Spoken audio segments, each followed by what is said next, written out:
You're the master blender here at the Edrington Group, so what's your involvement with Highland Park?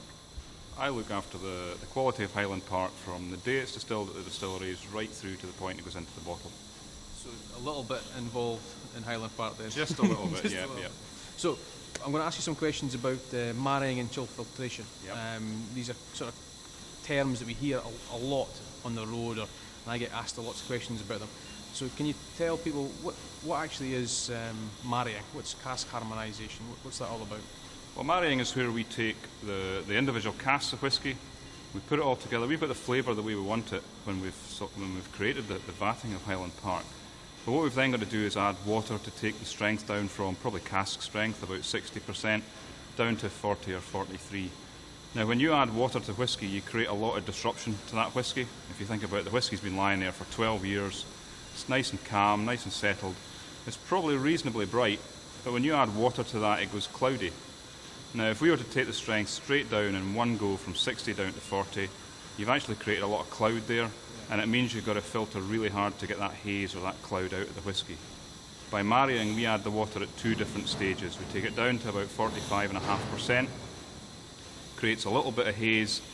By leaving the whisky and the water to settle down for a couple of months, that haze level drops down, and that means when we come to add the final amount of water for bottling, there's very little haze generated, and we can be much more gentle in the filtration.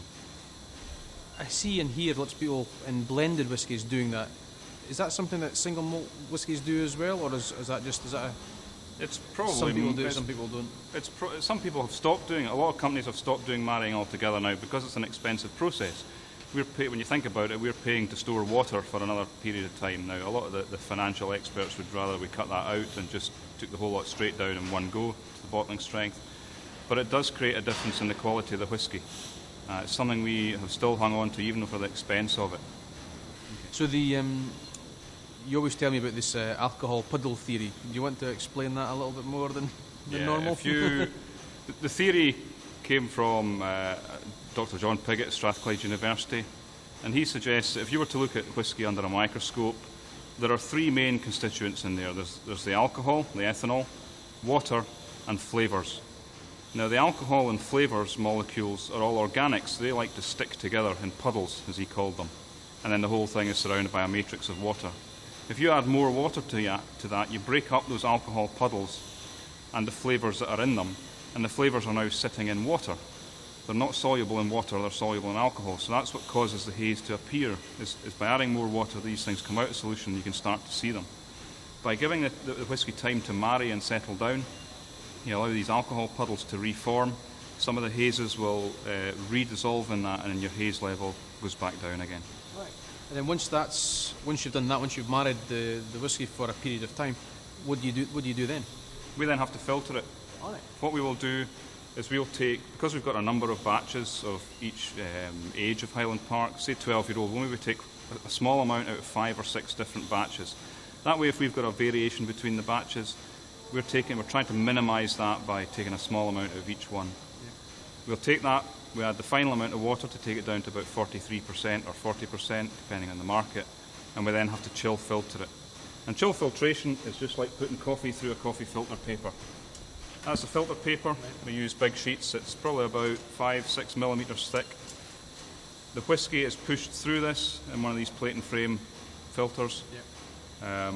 Probably about 72 square metres of these the whisky goes through for a batch of 12-year-old. And at the end of it, the end of the life of the filter, we've got something that looks like this. So it's taken out the fine char that's come out of the casks. It's also taken out some of the fats that are causing that haze in the whisky, and you end up with a bright, clear whisky at the end of it.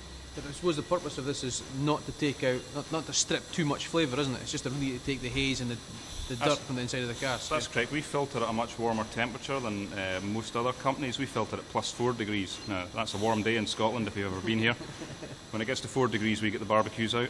Absolutely. Most of the other companies in the industry will use either 0 or even down to -5 to filter. But we've spent years getting the flavour into the whisky. It seems kind of daft to strip it right out at the end of it. So all we're looking to do is to create a nice, bright, clear whisky for the consumer. And also to make sure that any chill haze has disappeared, or any chance of a chill haze. And that's where, if the whisky goes to a cold country and it's stored at a cold temperature for a period of time, that haze can reform. By chilling it down to 4 degrees, we're hoping that we've got a fairly stable whisky. So when I have my Highland Park 30-year-old or 40-year-old and I put a little bit of water in it, it goes It will cloudy do, or yeah. hazy. That's not a bad thing, is it? That's not a bad thing. That's just the flavours coming out. And with the 30 and 40-year-old, we're actually at a higher strength, so we haven't chill filtered those. What we'll have done is just done one pass through a filter like this, but at an ambient temperature, and that leaves in as much as we can. All it's doing is taking out the char and any other sort of pieces of wood or fibre that might have been in the whisky from the cask.